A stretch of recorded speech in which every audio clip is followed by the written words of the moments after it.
Good morning and welcome back to Ribbon Candy Hooking. I'm Deanna. It is great to see you this morning. Happy morning. I have somebody with me who I think is about to make a cameo appearance. One of my little sweeties in the office with me today. Well, he's not that little, is he? You have a lot of toothpaste on your shirt, my man. I do? Oh yeah. It doesn't affect his handsomeness at all. There's just a lot of toothpaste on the shirt. Yeah. Can you believe he's 11? Keep your clothing on. Keep your clothing on. I can't brush my teeth without this happening. Yeah. Well, the technique that a lot of us use when we brush our teeth to prevent our entire torso from being covered with toothpaste is to lean over the sink. It's the same thing. You know how sometimes when you eat, you lean over your plate so that it doesn't go splattering sloppy Joe style right down your clothes? Yeah. Some of us do that. It doesn't take away from your charm or sweetness, right? Good morning, everyone. Great to see you. Summer hours, Mondays and Wednesdays, coffee time here at 11 a.m. Eastern Standard Time on the Ribbon Candy Hooking channel. April, good morning. Great to see you. You feel for everyone in the Canadian wildfires. I can't imagine how bad it is up there. It's quite hazy here so far. So far away. I mean, it's crazy, isn't it? Even like on the East Coast while we were away, I mean, the air quality, there was an air quality warning. The news said that even in New York City, it was the worst air quality in the world at that moment because the city environment plus the sort of residue or presence of smoke in the air from the wildfires, it's just absolutely crazy. I can't imagine either. Hi, can anyone see me? No, I can't. We aren't able to. I can see your comment. That's probably what you mean. Because we won't see you, but I can see the comment for sure. That's probably what you mean, isn't it? I'm sorry. I'm working on a little bit of a lack of sleep. I can see that comment for sure. M. Van Stewart, you are there, and yeah, please keep commenting. Karen, great to see you on the elliptical in sunny Black Forest, Colorado. That sounds good. I'm hoping to go to the gym. I still haven't gone. Can you believe it?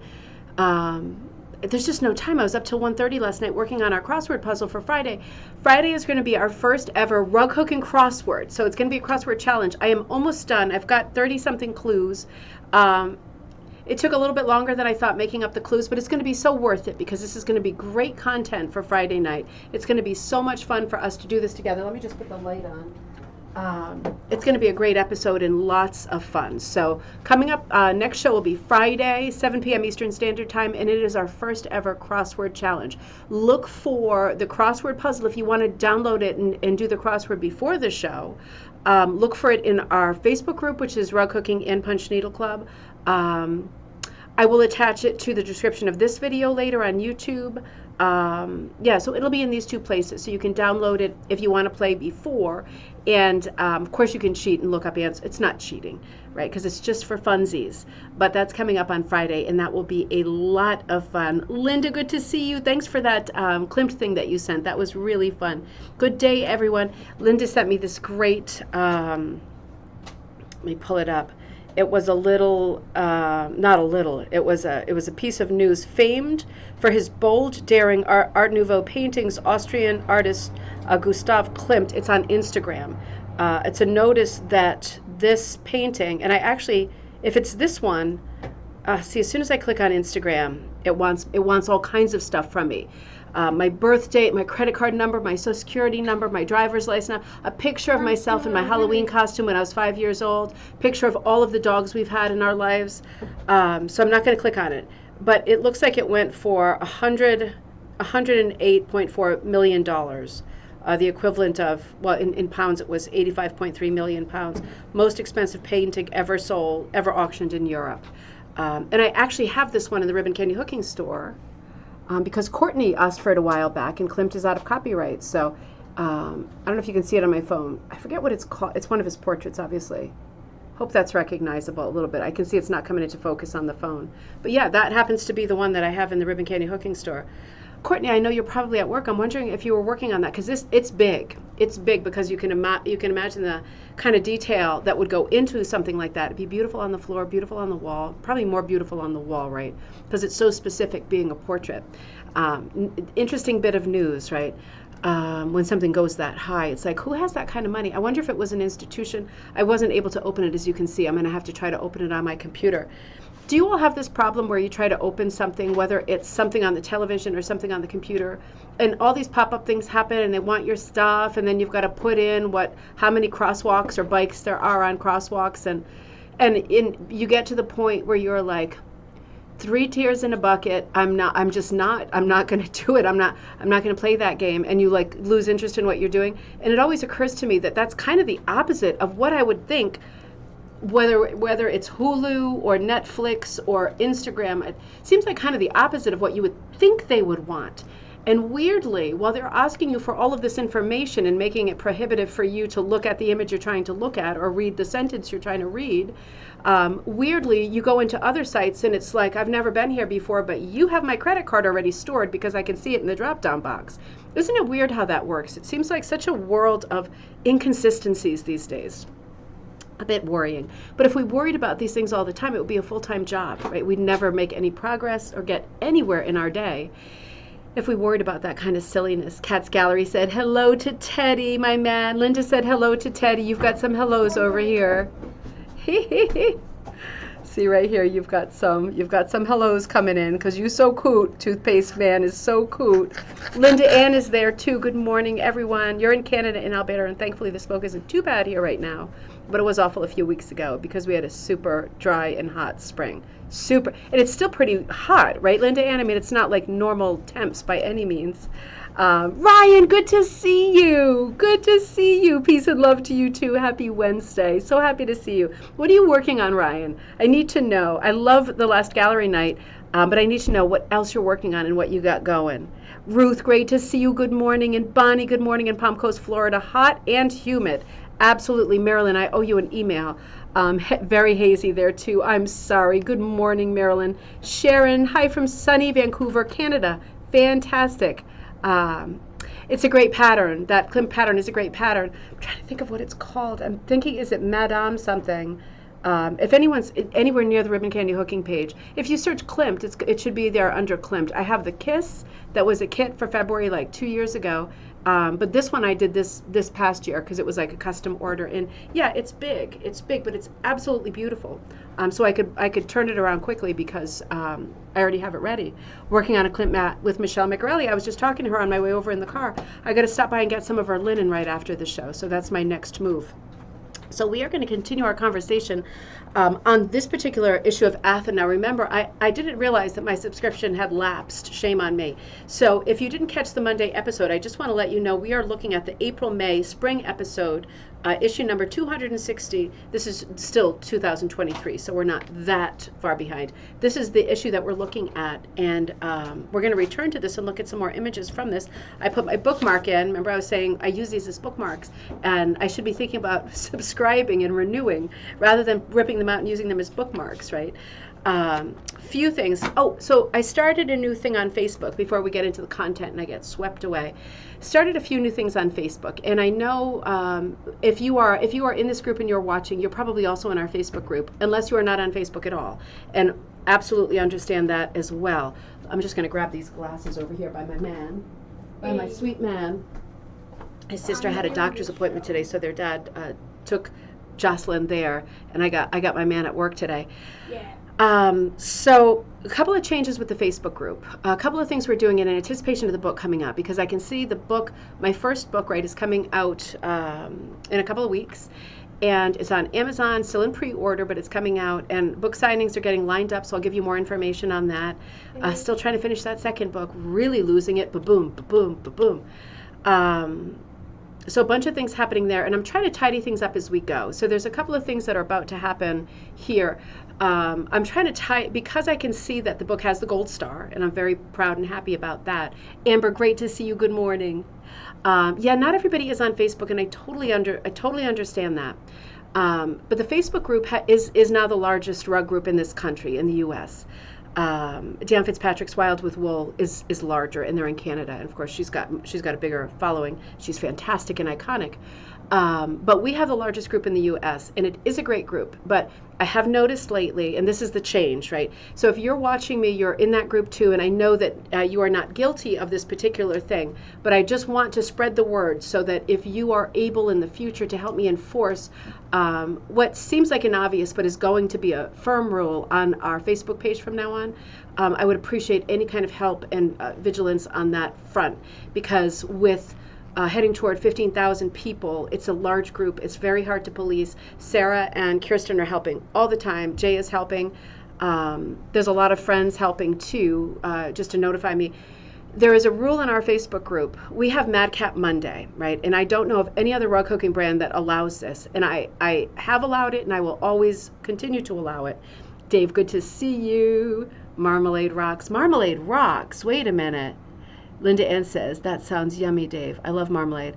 Oh, Dave, coffee and toast with orange marmalade. I get it. I love marmalade too.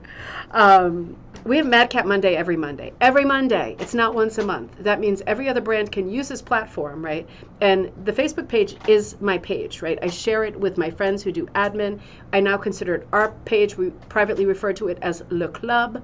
We're on it all the time, right? But this is something that has been built since January 1st, 2020. And it has been a lot of work, and it's been a lot of sacrifice. It's been a lot of everything, right, to get this thing this size and to have that kind of content. And on Mondays, we allow everybody to sell, right? If anybody wants to make a post, whether it's a store that's 10 times larger than I am, or somebody just going, I'd like to sell this, right? It'd be better if it was rug hooking related, but you know what I mean. So that is every Monday of the world, right? Whether I'm on or on vacation or having a breakdown or asleep or not, that happens every Monday. But I am noticing, and I'm getting, with so many more members, I'm getting a lot of notifications constantly that there are constantly notes on the Facebook page that is by Ribbon Candy Hooking, which is my brand, steering people to other stores. And while I celebrate other stores, and I think you know I do if you're on this channel, I often talk about other brands and celebrate other brands in a huge way. But at the same time, I have a business, and I can't keep moving at the speed that I'm moving at, and I can't keep allowing other brands, particularly ones that are larger than mine, to be on the platform advertising and using the platform that I have built through a lot of sacrifice, expense, and sanity as a vehicle for them to take sales that really I feel I sell the exact same things. So I want to be more thoughtful and careful about this moving forward, and it will be put into the rules. Kirsten's doing this today, that Madcap Mondays is a free-for-all. You can advertise your brand by putting up a post, but 7 days a week posting links to other stores on a page that is run by an existing rug hooking brand, I feel is a little disrespectful, and it's starting to undermine my sanity, my happiness, my energy, my confidence, my motivation, right? Everything. So this is a rule that's going to have to change, and I don't want to be like adamant black and white about it. The pendulum swings, and it's, you know, the French Revolution, and the heads are coming off. It's not going to be like that. I'm going to remind people, and everybody I think is very kind and thoughtful, and it is my favorite group on the internet. But I do want to make this change, because with new people coming to the group, with the books coming out, the 2 books coming out in 1 year, new people coming to the group, the last thing I want to do is see people coming to the group and going, oh, well, she's got some stuff, but here's 40 other people who are recommended more often who also sell stuff, because it's just not fair to me. So I'm just thinking about that, and I'm looking at that, and if you can help me on any level police that in our Facebook group, which again is Rug Hooking and Punch Needle Club, that would be wonderful, because the one thing that I want that platform to do is to be inclusive, right? I want that platform to be there so that when people log on, they log on to Rug Hooking and Punch Needle Club and they think, I want to post my piece, I want feedback, I want to tell you how much I like your piece, I want to see what supplies you're using, I want to see what technique, I want to know what you're up to, I want to know what area you're in, I want to look at rugs. And I want to feel like I'm part of a group and I'm part of this thing, and I want to feel like I'm welcome and important and wanted. And that is that is the one thing I want that group to do. I want to talk about rugs, and I want people to feel included and wanted and welcome. Talking about where to buy stuff is kind of secondary, and those broader conversations, I think, have to just stop happening. Yeah. So why can't heads roll? I know it's tempting, but I always do. You know, it's not like 3 chances and 3 strikes you're out. I'm not from that school. So it's like, I'll give you probably 20 or 30 chances, but after that, definitely be expecting a message from me personally, because it's just a lot. So be looking for that change. And to facilitate that change, Linda Ann gave me a great idea the other day. She said, why not make videos every morning, 1 or 2 minutes, just to say, good morning, this is what's going on here, this is what I'm doing here, what are you doing here?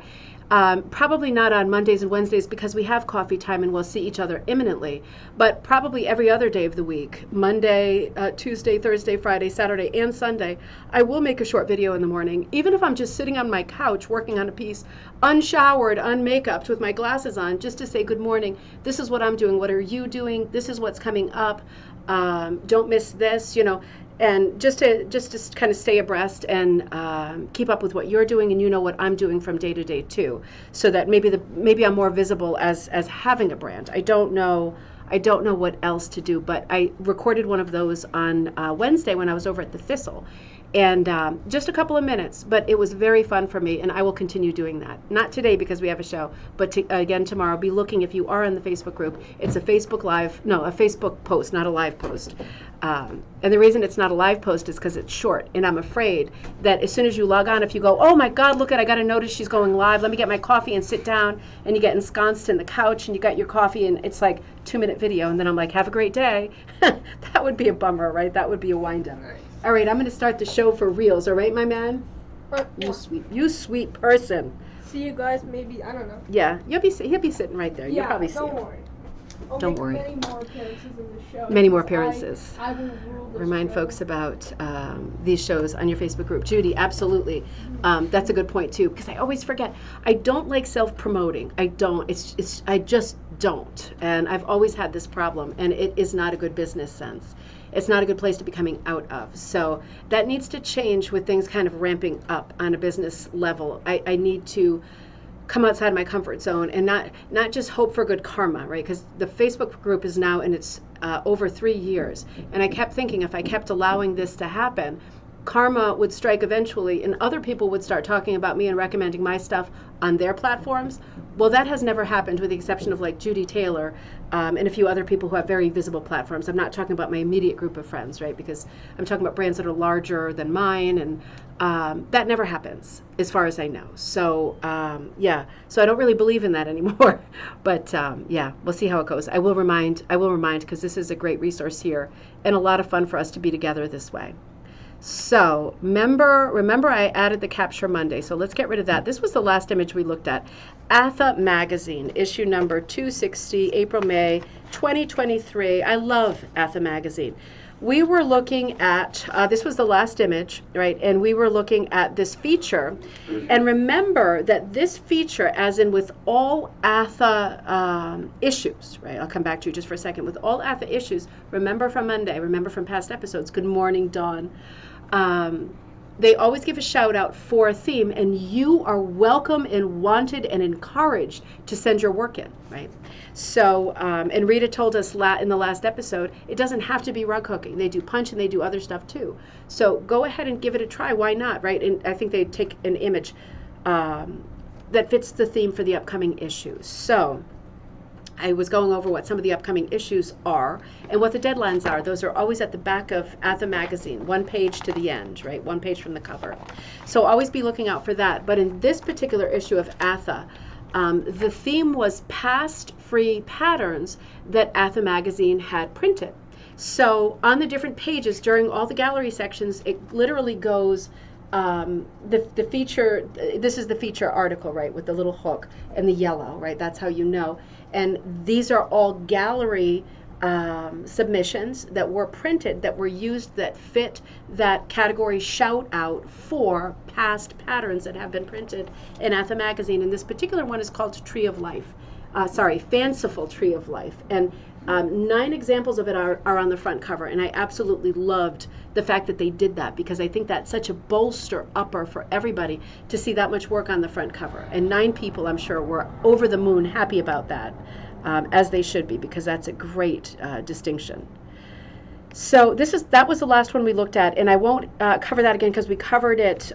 Kathy Phoenix from Idaho Falls, we covered that on Monday, and we loved it to bits on Monday. So I'm going to move on to some of the others. And again, as with all of the episodes of Coffee Time, Cocktail Time, if I'm pulling stuff from magazines or a book and I'm skipping over your work and you go, oh God, mine's on the next page and she didn't show it, it's not because I don't love it, and it's not because I don't think that you are a genius, right? It's just I only can choose so many, and it's not really a question of choice. I'm just taking pictures while I'm being harassed by my family. Just kidding. And it's kind of like you get what you get and you don't get upset. I don't base it on I think these people are great and I think everyone else is mediocre. I think everyone's great, right? So the next one that I put in is Padula and Roses by Val Ewan, E-W-A-N, of Old Hickory, Tennessee. What a great name for a town, Old Hickory. Oh God, I love that. Isn't that so nice? Old Hickory. Sorry, I can't get over that. I think that is so nice. That happened the other day too. I got sort of tripped up by thinking of names of things that are great. Old Hickory is great. My mom said something about a mustard seed, and all I could think was biblical association, but I couldn't remember what like the sort of parable was.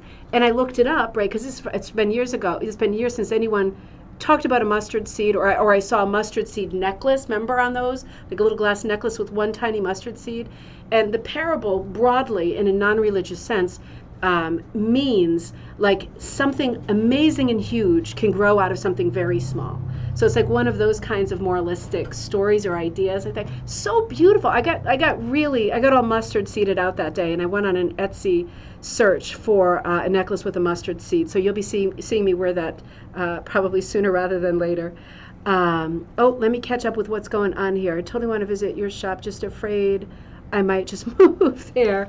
Well, it's still a studio, but I am actively looking for a place where I could have a better shop because I'm up 2 flights of stairs. It's not 2 full flights, it's like 15 stairs, so it's awkward because there's no center landing, but handrails on both sides, and also an exterior exit. But I am on the 2nd floor, and I always worry about that, you know. But I do have friends here. I do have shoppers here and buddies here. You are always super welcome. Always super welcome. If you are ready for a hoarder's paradise, kind of a set. If you are ready with a camera crew to film something in here, and you can see how bad I actually am as a hoarder. If you're okay with that, you should come and visit me. Linda says, side note, Klimt's lady with fan sold to Patty Wong, who was bidding for a Hong Kong collector. Okay, fantastic information. So it's called Lady with Fan. That does sound familiar. To Patty Wong, that's a lot of money. Not a big Andrew Jackson fan, but Old Hickory is a good name. Okay, yeah. Okay, I see what you mean. I see what you mean. Okay. Okay, so I like the word hickory. I just like the word hickory. I'm going to have to rework that then. I'm thinking, we should have a group or a colony or a club or a store or something that has Old Hickory in it, but I see what you mean. Associations are powerful and important. I'm also not a huge fan. Yes, I love these necklaces with the mustard seeds. So cute. Oh, April, you have a mustard seed necklace. Forgot the meaning. I should wear it again. Absolutely. You definitely should wear it again. Huge, exciting things come out of one tiny little anything. And Dawn says, I can't get my wheelchair up there to see your studio. Well, no, not at this moment, but I New Hickory. I like that, New Hickory. Not at this moment, but I am, things are happening quickly here, so I have to be careful about what I say on what timeline, but there's lots of other stuff happening, and I am thinking about a place that would be a good place to have a storefront. That's part of what broke my heart about seeing that the shop called Sweetbriar Handcrafts in Hope Valley, Rhode Island was closed, because that location, that was a dream thing for me, because I grew up in Rhode Island. I wasn't born there, but I grew up there. That was like a dream location because it's very close. It's like one town to the Connecticut line where you get Mystic, right? Mystic Pizza, Mystic Village, Mystic Seaport, really big tourist spot with so many different things, not just touristy, right? It's historic and beautiful. And in the other direction, just going straight up the same road, you get to Jamestown and Newport, Rhode Island.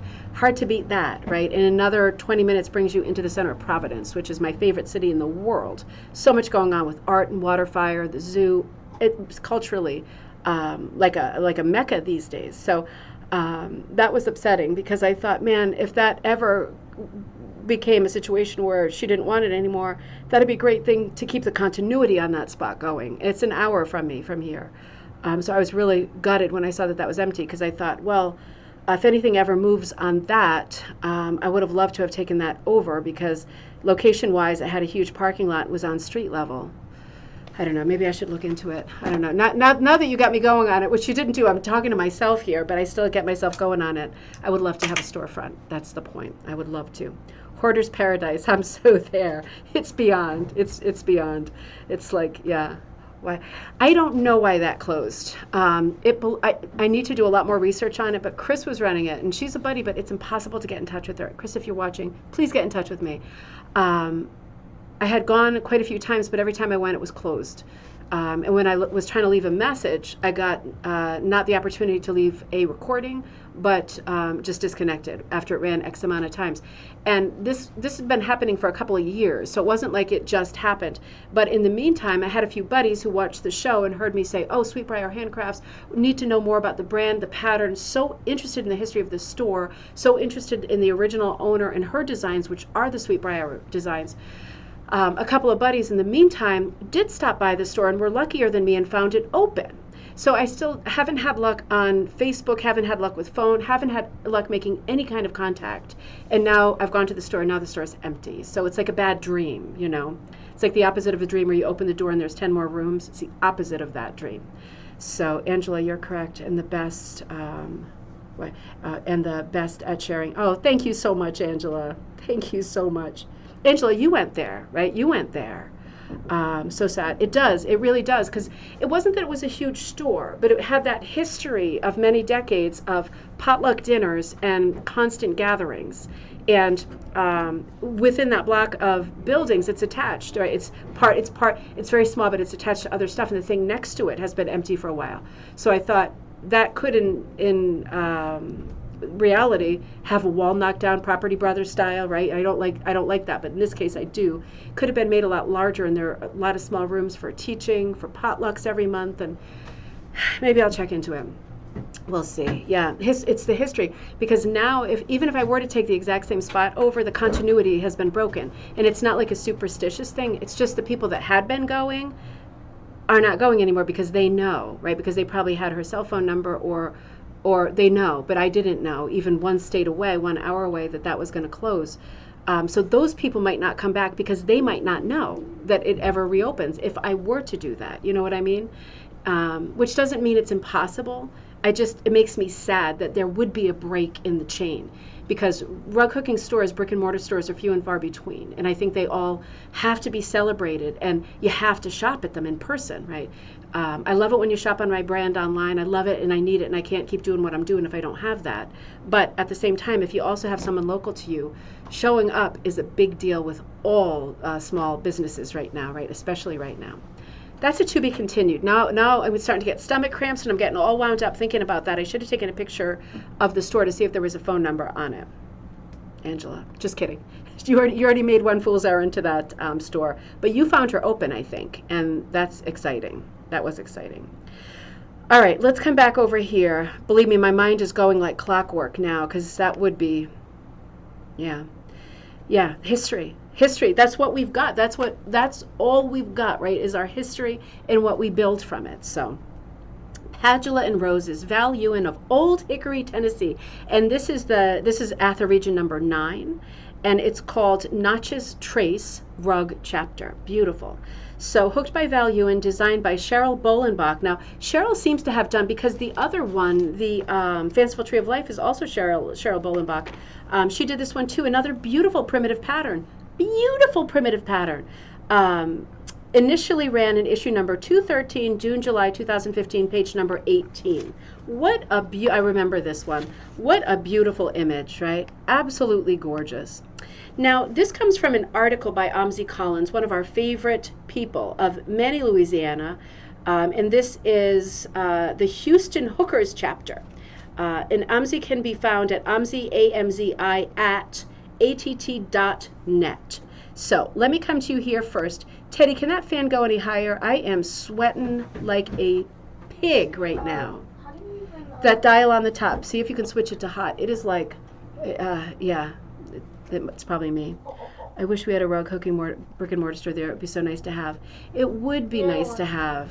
Can I make another appearance? You can make another appearance. Just for, if anything, for the not necessarily for the shopping, which is great, but for the camaraderie and for those moments where you're like, oh, I found some rug hooking patterns for 50 cents at a yard sale. Does anybody want them? They're not my style.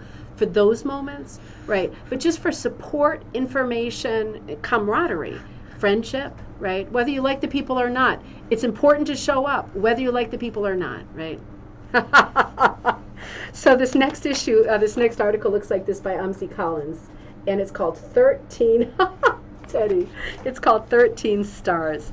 Are you going to start selling weaver's cloth for mini punch? Yes, Dawn, I absolutely am. I'm probably going to do that this week. So I've been using lots of it, and I was actually experimenting. Good thing you said that. I was experimenting with other backing fabrics too. So that was one of the things I was doing yesterday when I went to Thistle Needleworks on the Silestine Highway in Wethersfield, Connecticut. I was checking out other backings because mini punch needle will punch into pretty much any backing.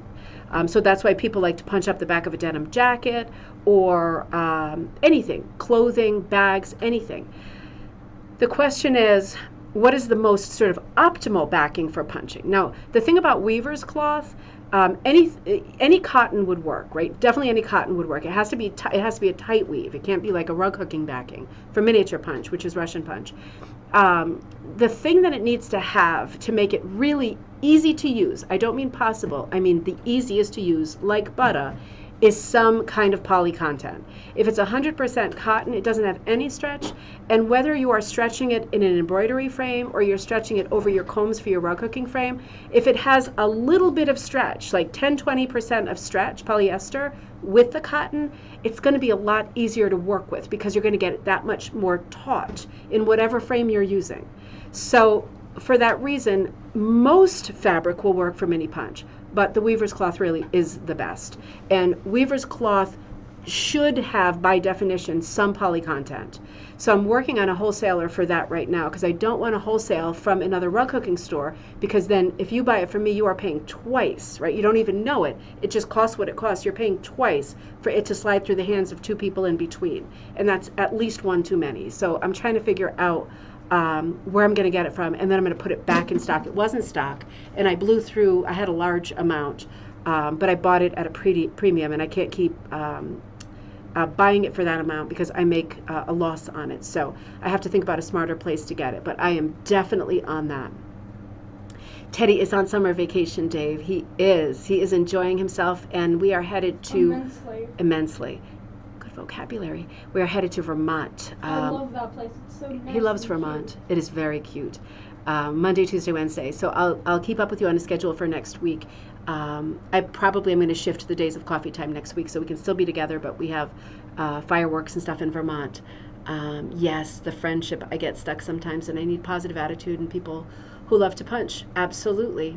Yep, that's so true. It's so true. And that's why guilds meetings and group meetings are great. But, you know, there's so many guilds that are and nothing against ATHA, right? Because you know I love ATHA, and we're talking about ATHA. But beyond ATHA groups, if there's not an ATHA group or chapter in your immediate area, you know, post at your library or some kind of civic center, or if you have some kind of little paper that, you know, in your town, you know, the little, I forget what ours is called, the penny save or something like that. Try to find a group of people, or Facebook, right? Work up a group of people. Feel free to shout out here or on our Facebook group, who's near me, and try to work up a group of people. You don't have to have like, you know, an official chapter going to be able to informally meet at each other's houses, or maybe at a room in the library, or maybe outside this time of year, right? There's so many places that you could meet that I'm sure you'd be very welcome. It's just a question of drumming up even a few numbers to have some buddies, right? Vermont is lovely. So, all right, let's come back over here. It's so fun to talk. That's the thing. Sometimes it's not that I don't feel like doing content. I always feel like doing content. There's just so much to say, isn't there? But when we're talking about Collins, we have to get back to the subject because, oh, a hopeful holla makes howdy from Texas. Great to see you. This article, so ATHA is comprised of a bunch of gallery images, right? Lots of advertising, which is exciting, but also some full articles, and this one is by Collins, 13 Stars. Now, the image that you're looking at is what we're about to talk about, so let's hold on that for just a second. Did you know, and this is Collins writing in ATHA magazine, did you know that the flag of the U.S. Navy was adopted on April 24th, 1959? According to legend, and I'm going to come back to you here for just a minute. Right, I'm reading from this article. Different image. According to legend, the first Navy Jack flag, which is sometimes called the Continental Navy Jack, was raised on the first U.S. Navy ships in the fall of 1775. Traditional belief is that the first Navy Jack flag consisted of 13 red and white stripes with a stretched out rattlesnake across the center. Interesting. Don't tread on me, right? The upper left corner is called the canton, C-A-N-T-O-N. I did not know that. The canton. That's a great word to have, just, to have for when you go on your game show on TV, right? This is where the stars are. See, I always thought that was just called the field, but that's called the canton right there. Interesting. The origin of the Navy, colon. There were two major periods, Old Navy during the American Civil War and New Navy, the result of a modernization effort that began in the 1880s and made it the largest in the world by 1943, something to be proud of. The U.S. Navy claims October 13, 1775 as the date of its official establishment when the Second Continental Congress passed a resolution creating the Continental Navy.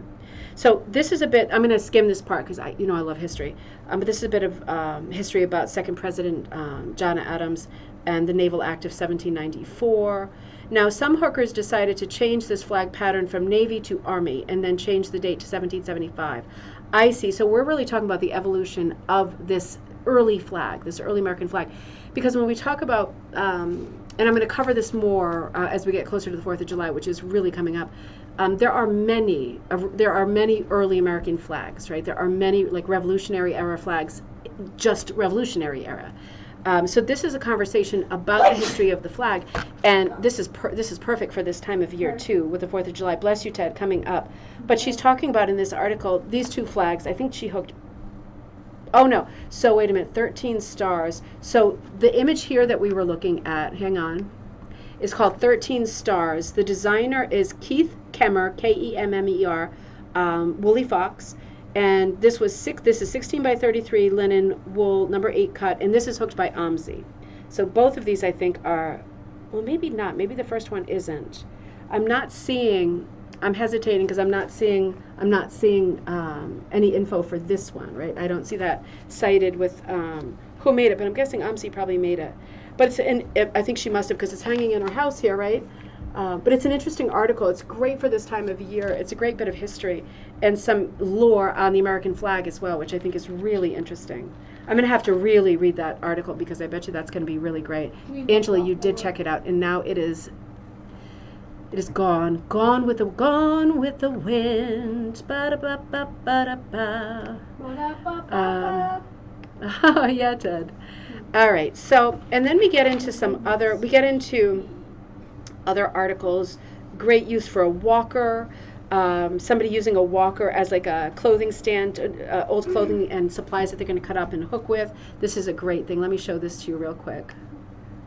Wait a minute. Let me come back up here. Stuff like this, just so you know what this magazine is made up of. Great use for a walker, right? All supplies that are about to be cut up. Candlelight stroll, right? These kinds of features right through the article. Very friendly, very fun. This is my favorite feature, I think, in this issue. Kansas City Biennial Rug Show photos. So, I mean, can you see all the goodness here? I'm going to show you some close-up. But I opened to this page and I thought, yeah, are those pretty much my favorite 5 rugs of all time? I mean, they're just super, super primitive and absolutely my style. I went berserk when I saw this. So, for example, this one, 1685 Dutch floral, hooked and designed by Carolyn Twigg, Twigg of Keedysville, Maryland. Eagle's Nest Woolens, and they have an advertisement in this magazine as well. Hopeful Holla makes. ATHA is having its event in Texas next year near me. Thank you for sharing. Absolutely, they are having their event next year in Texas. Uh-oh. Oh, I came to the wrong window. Sorry about that. Wait a minute. Sorry about that. That was a total peekaboo. Beagle. Yes, they are, and we've been talking a lot about that. So, and we will continue talking about that. So, just bury that in your mental mind bank, right? That the biennial is coming up next year, and it's going to be in Texas, and Ryan is in Texas, and there's a lot of buddies in Texas who we would love to see. I've got that in the back of my mind filed. It's not firm for me yet, but I'm definitely thinking about that event. It's just very far. Teddy, want to go to Texas with Mama? I don't know. Yeah. Teddy's up for anything. Now, so this one, I mean, this is just a gorgeous 1685, again, Dutch floral, Caroline twig. Gorgeous pattern. There are quite a few, let me just run through them. There are quite a few in this feature. This is another one, speaking of flags, American Magnolia, hooked and designed by Teresa Rapstein Schaefer of Denver, Colorado. Absolutely gorgeous. Look at all the color change, right, in these colors. Even the flower itself that is in the canton. Two different colors of white and that beautiful mixed tweedy center. Many colors of blue in the canton. I'm not gonna be able to stop saying that, you know. And even the stripies of red and white are really varied in color. Classic primitive or prim design. Beautiful, beautiful piece. I think this is my all-time favorite piece in the world. An apple a day, hooked and designed, again, by Keith Kemmer of Waterford, Michigan. No, Missouri. I'm sorry. Missouri, M-I. I just love this piece. It's like an old ad, right? 1856 shakers, and then a bunch of, I think they're apples. They can't be cranberries with those long stems. Just beautiful. Look at the directional hooking in the background, all of the different color changes. Look at the color changes within the apples. This is, for me, a classic example of a composition with multiples is always a great and strong composition. Isn't this gorgeous? This whole feature about the biennial is amazing. This piece is called Blooming Jacks, hooked and designed by Anita White of Overland Park. And Anita, oh no, I put the wrong tag on the show. I'm gonna have to fix that. I put this as Blooming Jacks for the thumbnail I used, and then I used a different thumbnail. I'm gonna have to fix that. I am so sorry. So the thumbnail for this show is the next rug. This is Blooming Jacks by Anita White. Sorry about that. That was a massive mistake on my part. Whoopsie. It's what happens when you wake up in the dark and you're doing crazy work before your eyes are open. Shame on me. So I'm going to change this. This piece is the thumbnail piece today. Another glorious piece by Judy Glenn, Glenn, Best of Show of Texarkana, Texas. And this design is by Barb Carroll. We just looked at a feature from years ago, the house that Barb Carroll had with her husband Wayne. Did you see that? I think last Monday on Coffee Time. Barb Carroll designed this rug, and it is hooked by Judy Glenn, and it's called Best in Show. And you can see on the bottom underneath the dog, the name of the dog is Daisy. Stellar piece, absolutely stellar piece. We see a lot of antique rugs of dogs with these muted floral backgrounds, but I have to say, this one is extraordinary and exceptional. I was just looking at the question, where's Grapevine? Oh, is it Grapevine? I'm gonna go to the bathroom real quick. Okay, Ted, make sure you leave the door unlocked for when you come back so you're not locked out, honey. Just going through the same feature, Antique Cat, hooked by Tina, T-E-E-N-A, Mills of Bedford, Texas, designed by Kathy Graybill. Another beauty. Beautiful antique black background. Love the sort of feeling of improvisation here. We've got some motifs from much older rugs, very well-known older rugs that have gone. Teddy, I thought you need to go to the bathroom, huh? Oh yeah. Not really. Can you wait a few minutes, or do you want me to walk you over there? Nah, it's alright. Are you sure you want me to go over for a sec? Is it okay if you could just turn on the light? Yes, I'm going to just turn on the light. Okay. Just give me, did it again. Yeah. Just give me 1 minute. I have to. It's like pitch black out there. It's not pitch black. 1 second. It's Yep. really dark. Yep. No, I got it. Yep. Good job, babe. Leave the door unlocked. He is my sweetheart. He is still with the autism, afraid of the dark, and quite a few other things. So I just need to walk him to the door. So this design has motifs that are very recognizable from some very famous antique rugs, makers unknown. But what makes this one different is it's something of a composite of different motifs. The hearts in the corners, the stars, right, like the sort of architectural, the metal stars that they used to bore rods through brick buildings, right, if they were in danger of collapse or whatever. Decay. And then the spiral is very unusual. And then a really beautiful, very old-fashioned looking cat. The prestige for me with this piece is the antique black background, but also this tremendous border. Beautiful geometric border, right? It really is for me a fusion, this piece, of a lot of motifs that we see in very old rugs, 19th century rugs, right? Not 1940s rugs, but 19th century rugs. Absolutely beautiful piece, Tina Mills. Another gorgeous piece, B.C. Bear. I wonder if BC is British Columbia. Hooked and designed by Teresa Rapstein Schaefer of Denver, Colorado. Another beautiful piece. It has a really antique look. I wonder if the theme, it doesn't say, good job, Ted.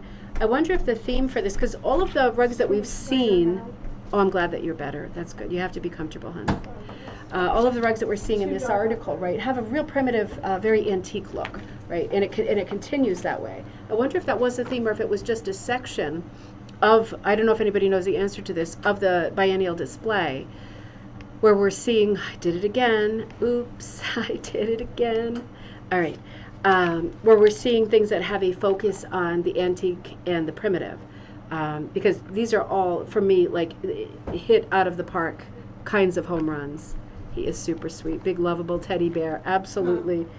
He is a super sweetie. I just love this. I love the border on this as well, right? So great image of the polar bear in the center, great color change on the body, great tweedy background, very fun, very primitive looking in the best way, in this colorful background that's almost like a sampler of different motifs around the border. Really, really interesting. Just goes to show, and essentially the border is functioning as a hit or miss border, right, because of all the colors. And you don't have to do color placement in any set way. You can use all your little strippies and leftover pieces, right, for something like that. Really nice. Another extraordinary piece here, antique floral, hooked by Marilyn Moore of Nixa, N-I-X-A, Montana. Designed by Janice Johnson of Woolly Woolens. Another beautiful piece. This reminds me of a bed rug, right? Remember the chapters that we did on bed rugs, I think last year?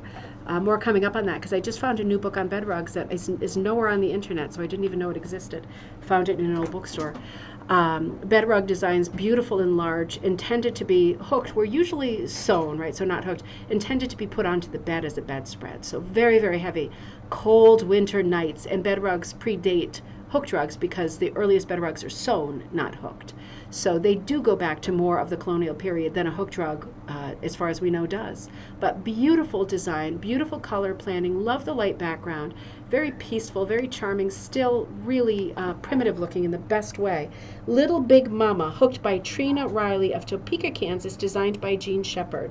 Of course, Jean Shepherd, beautiful colors, beautiful design, very primitive, very lovely. Love the spirals in this too. Great borders, right? We're not only seeing the antique black, we're seeing, like, antique brown isn't really a thing, but if it were, it would be this outer border, the wider border. Really interesting, variegated colors, right? Just lots of mixed colors, lots of mottles, not a ton of solids in this at all, making it really interesting. I'm just looking at your comments here. We are loving these, right? Now this is very different. So this is in the same article. This is Barnyard Trio, hooked by Ann Rudolph of Saukville, Wisconsin. Cream City Rug Hookers, designed by Woolly Delight Grant Wood. Woolly Delight Grant Wood. I'm going to show it to you because I'm not sure if there's a typo here, and I can't override it because I don't. Grant Wood is an artist, so that confuses me. He's also not on a copyright, so that confuses me. It can't be anything to do with Grant Wood. It's also not his style. I'm going to show you the image and the caption here. So if that, see what I mean? Woolly Delight, Grant Wood. The main thing is that it's called Barnyard Trio, and it's hooked by Ann Rudolph of Saukville, Wisconsin. Any of our Wisconsin friends on today? And I wonder if you know Ann. This is just an extraordinary piece. Oh, let me get rid of my face. Such a beautiful piece. It reminds me a little of the Bremen Minstrels, right? The cat is right, the chicken is right, the bird is not right. I mean, it's not the Bremen minstrel, so it's not that it's incorrect. Reminds me of like 1930s book plates, right? This very arts and crafts style, very graphic, based on woodcuts. That's what it feels like to me. I think it's extraordinarily pretty. I can see that the rooster has a chick, and I can see that the bird has a twig or a worm. But what has the cat got? It looks like a bassoon. It can't be a cat with a bassoon, can it? That isn't one of Mother Goose's top 10. Cat with, what could that be?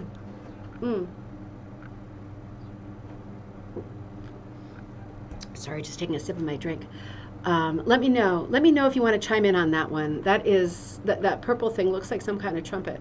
I love it, regardless. And I love the mystery surrounding, what is that thing? What has the cat got a hold of?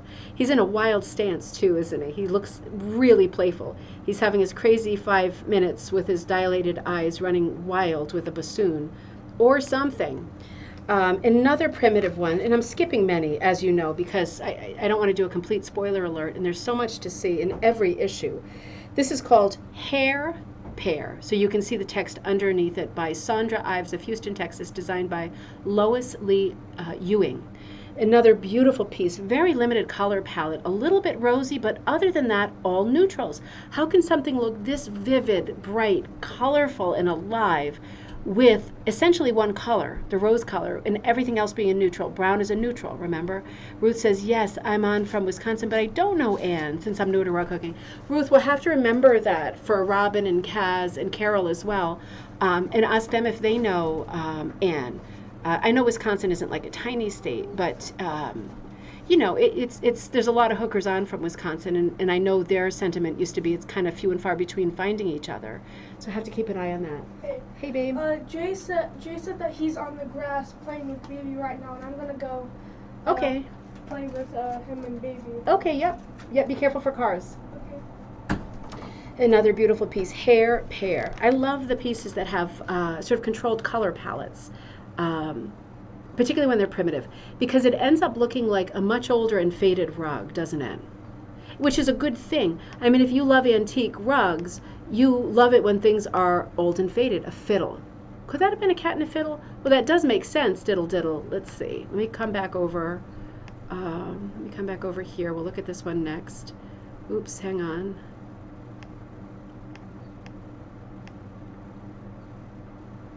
I suppose it. I mean, I get, in theory, it could be, because it's a cat. It would make sense if it was a fiddle. That's a tough one. God, because it doesn't look wrong, and there's nothing wrong with not knowing what it is. It is a bit mysterious. I just wonder. Maybe, absolutely, maybe it could be. Oh, did I miss another one? The border is very primitive. Yeah, we'll see. Maybe. I'm not saying no. I'd go along with anything, because I certainly don't know. Flute could be a flute. Seems like it's got to be something like some musical instrument. Maybe a stick. Could be a stick. He's playing. Yeah, he could. I don't know if that trio refers to anything, because if it did, I feel like I have two windows open, but we're going to let that be. If it is referring to something, I'm not getting the reference. Right? I don't think any of us are getting the reference, but it is a beautiful piece. That's the most important thing to say. Beautiful piece. Now, this is a return to the feature, Orange Coast Classics and Martha Lowry's Fanciful Tree of Life. So, this is ATHA region number 12, right? This is the cover feature. This piece is by Elise Roberts of Orange, California. It's called Secretary Orange Coast Classics. So I think that's the name of the chapter. And this chapter took on the project of doing the Fanciful Tree of Life. So our chapter, Orange Coast Classics, used this lovely pattern. And again, this is Fanciful Tree of Life by Martha Lowry. Okay, so this isn't by Cheryl. This is by Martha Lowry. I am so sorry. Pardon me. I misspoke earlier about it was Cheryl, it was Bolenbach, right? The one we were looking at was hers, but this design, the Fanciful Tree of Life, is Martha Lowry. So they were working over Zoom, meeting in person over Zoom to put these together. And we have a beautiful spread of various examples of Fanciful Tree of Life. So for example, the top middle on the left-hand side hooked by Ann Harris of Fallbrook, California. Go down into the left, and that is hooked by Florence Lepar of Poway, California. The Black Pillow, same page, hooked by Elise Roberts of Orange, California. Over to the next page, top left, hooked by Barbara Holden of Long Beach, California. To the right, purple background, hooked by Jean McEwen of Long Beach, California. Bottom left, turquoise background, hooked by Barbara Jurgen of San Clemente, California. And the checkerboard black one in the bottom right-hand corner, hooked by Kitty Adkins of Menifee, California. All extraordinary examples. I wonder if I moved after that. Okay, so I did a few close-up, and again, one is not better than the other. I love them all very much. This is the one that was hooked by Ann Harris. Just another beautiful example.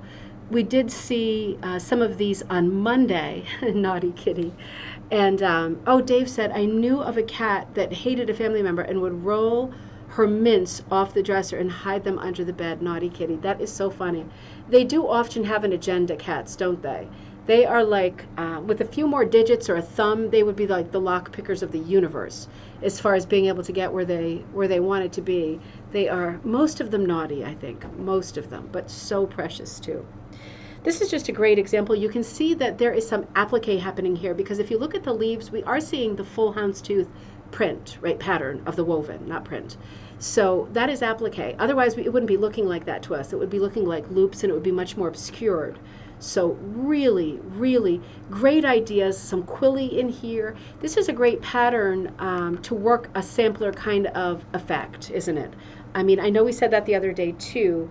There's so many elements to a Jacobean piece like this. Pearl McGowan certainly knew that. She did lots of these.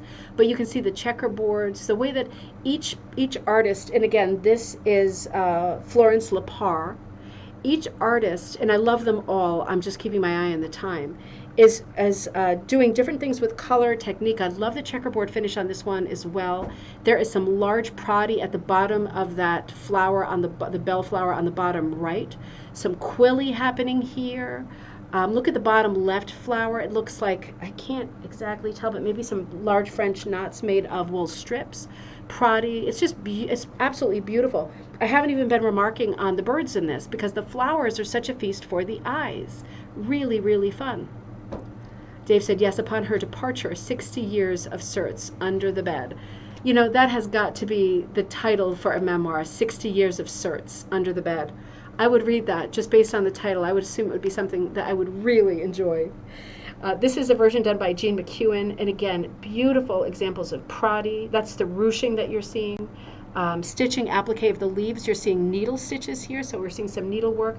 You're seeing a standing wool trunk, right? So lots of different techniques happening here. Really beautiful. I love the bird's wing, the blue bird on the top left. I love both birds, but I like the very graphic handling of the birds in this piece, and I love the grass and the kind of moonlight purple color. I love that it's a checkerboard with a continued purple. This is a really magical version for me. I really love that version. And then there's an article that's called Quillies Galore. We've been talking about quillies a lot lately. And this article is really helpful in that we're right at the end of the episode, and I'm right at the end of my content. The article looks like this, and it's coming from Region 1, so that is like New England. Arlene Scanlon of Essex Junction, Vermont, is working with quillies, and you see this is a great how-to article where she's already put the quillies together and she's attaching them to the space that will become this beautiful piece, right? It's like a planter kind of a thing. It's a absolute work of art. She used tacky glue to do it, but this article gives great, and you see how the quillies are rolled along the top too, right? So can be done. Absolutely beautiful piece, beautiful surface design. Let me see what else I have in this episode. Oh, this one I think was from the beginning, and I accidentally have it out of order. Since I have it up on the screen, let me see if I can quickly find it so I can attribute. Hold on one second. Let's see. Wait a minute, it's not that way. Let's go this way, and then I have got to change the thumbnail attribution too. So I was ding-donging it up. All right, hang on 1 minute. Still flipping. This is such a beautiful rug. I don't want to just say, oh, look at it, enjoy, and not tell you a thing about it. Deanna, really?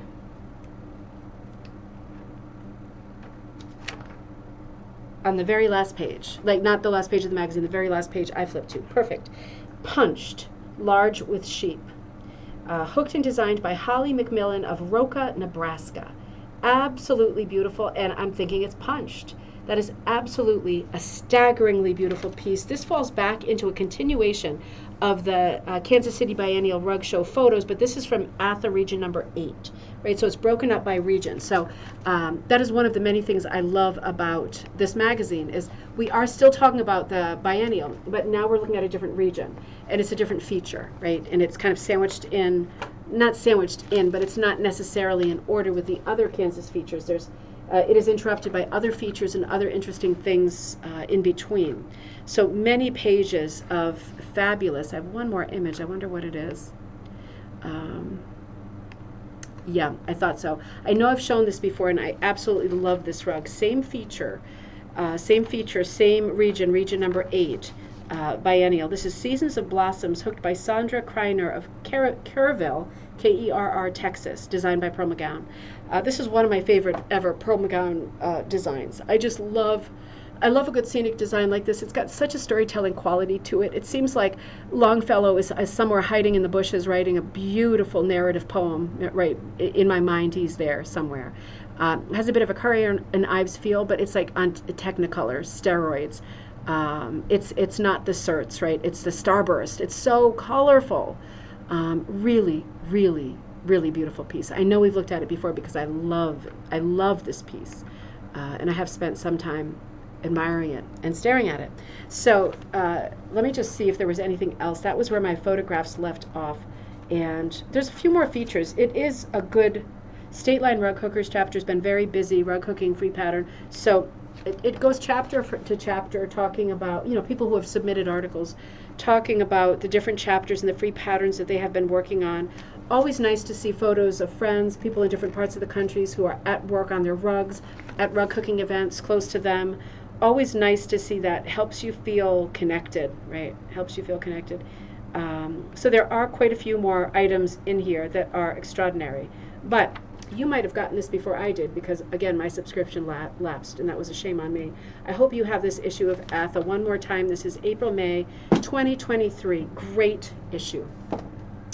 I just want to remind you, Friday is our first ever crossword night. It is a rug hooking themed crossword puzzle. I'm going to finish that up this afternoon. I have to shoot over to Michelle Micarelli's.